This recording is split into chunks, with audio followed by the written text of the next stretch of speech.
No, it was lovely. Welcome everyone. Welcome all the friends and family of Phil and Julie, distinguished guests gathered here today. It's such a special day today. You must all agree.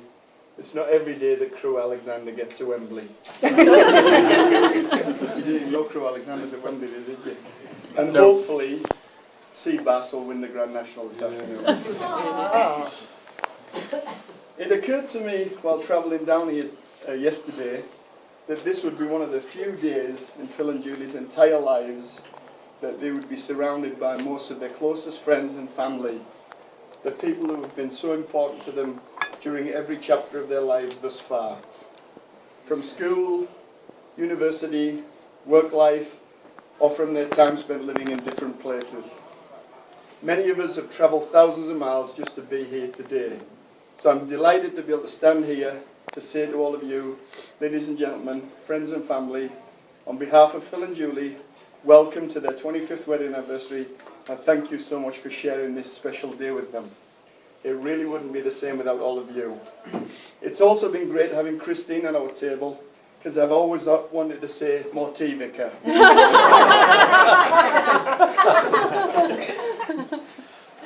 25 years married. I read somewhere that this is called the graphite anniversary, isn't it? So I hope Julie's bought you a new set of golf clubs. Phil asked Julie, he told me, what do you want for our anniversary? And Julie said, I want something shiny that goes from 0 to 150 in 4 seconds. So Phil said, what do you want, a set of bathroom scales? I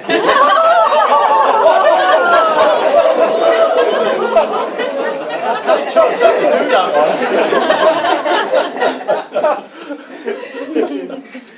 one. So, to really start things off, I'd just like to thank everyone for coming and taking the time to attend this special function. I'd like to thank everyone involved in the preparation, the logistics. It takes a lot of effort to pull events like this together. So thank you to everyone who contributed, and I hope everybody enjoys this festival of celebrating Phil and Julie's 25th wedding anniversary. The venue is stunning, and the weather has blessed this glorious day. So thanks for making it a huge success.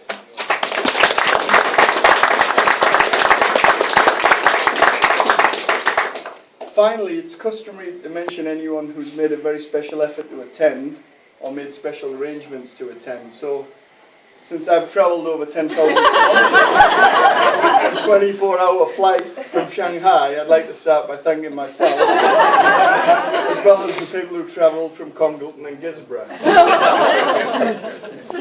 By the way, you better all check your car stereos still outside the car, you know.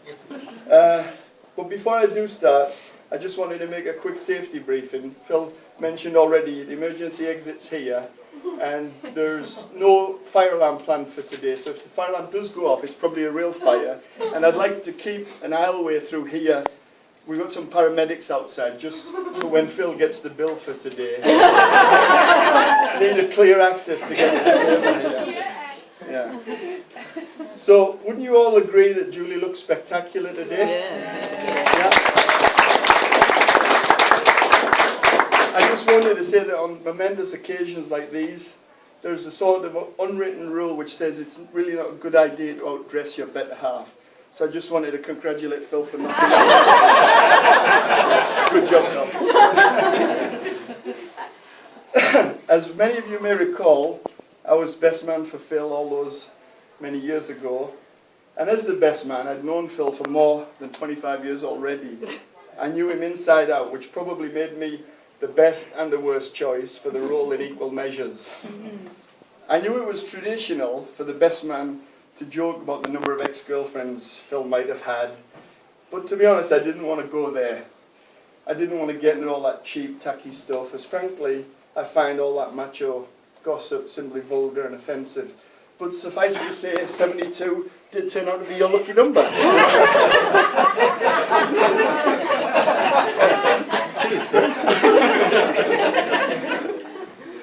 To be honest with you, I never thought Phil would ever get married.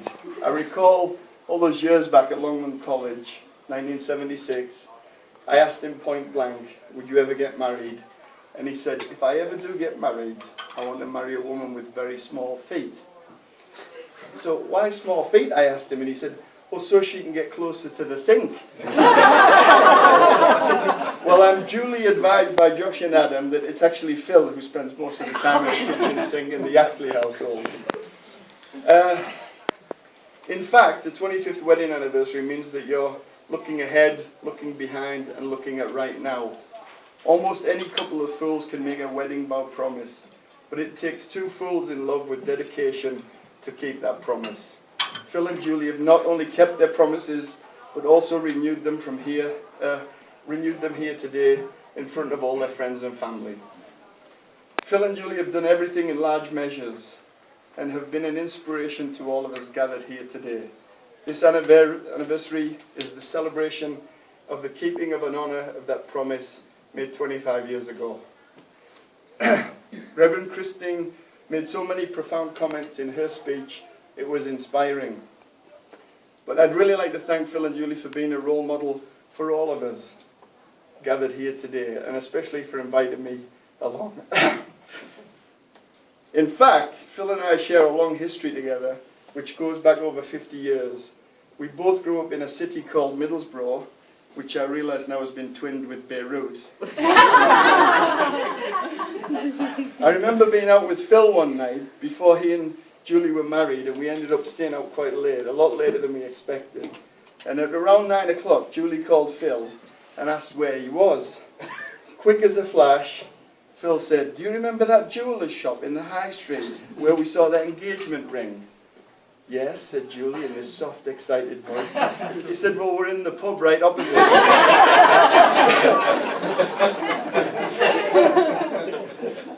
In fact, Phil always tells fake stories to everyone about me, like the one he told in his earlier speech, how I beat him up in primary school and how I once bullied him, but it simply isn't true. In addition, he always tells people about the £50 I once borrowed off him over 30 years ago when we were on a trip to London with Darren. And I must have paid him back at least 5 times. Although he always claims I've never paid him back. So today, in front of all these witnesses, for the 6th and final time,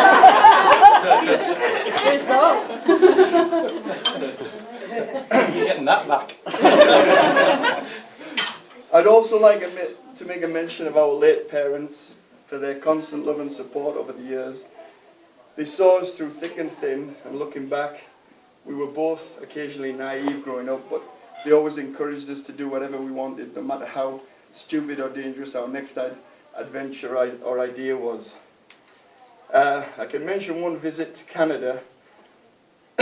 Some friends of mine were building a house next to a river, and we used to go on weekends to help them build the house. So we'd go and assemble walls, or we'd go and put the roof together.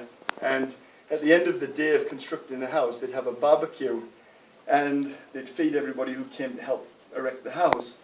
And at this barbecue, they had some ketchup and mustard on the barbecue table. And if you remember Phil 25 years ago, he was quite muscular in those days, not like today. And of course, he had his t-shirt on with his muscles all bulging, and he picked up the mustard container, and you know this little one that you just turn the top to open it, right? But he hadn't figured that part out. So everybody was standing around the barbecue table, and he squeezed the mustard container, and nothing came out, so he squeezed it with all his might, and covered everyone around the table with mustard. And then he looked at everyone and said, mustard anyone? It's true, right? I remember that, yeah. Very well. I love Phil like a brother.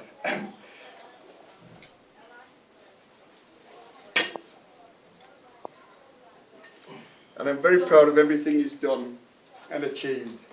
He's come a long way in his career since the early days of Longlands College, Teesside Poly, Warwick University, and he's now at the top of his chosen career. Nowadays we exchange emails like, I'm in Mumbai and I'm off to Houston and Cleveland, Ohio, and I'll respond, oh, I'm in Hong Kong, and tonight I'm flying to Beijing and Singapore, which is a far cry from our days in Teesville Primary School. Phil is respected by all his peers and colleagues alike, and a credit to his profession. I'd like to say a lot more about this, but I can't read Phil's handwriting.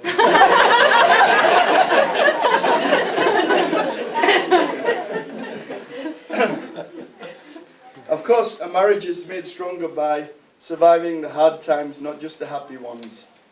As Reverend Christine also mentioned this morning, while there are two people in a marriage, we all need the help and support. They all need the help and support from family and friends to help them out. Most of the people in this room have always been there for Phil and Julie and always ready to lend a helping hand in tough times.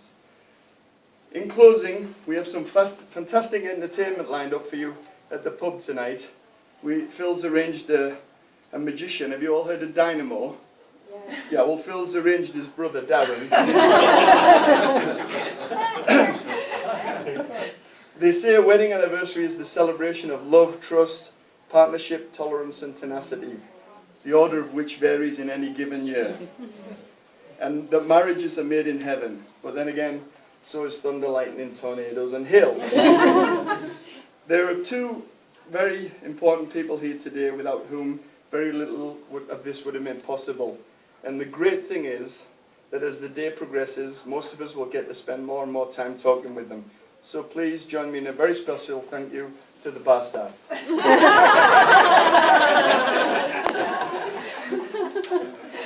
Ladies and gentlemen, please be upstanding for one of the most important toasts I'll ever make.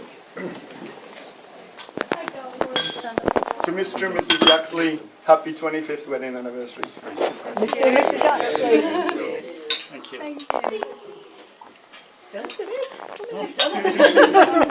There might be another time. All right. Well, I'm orange.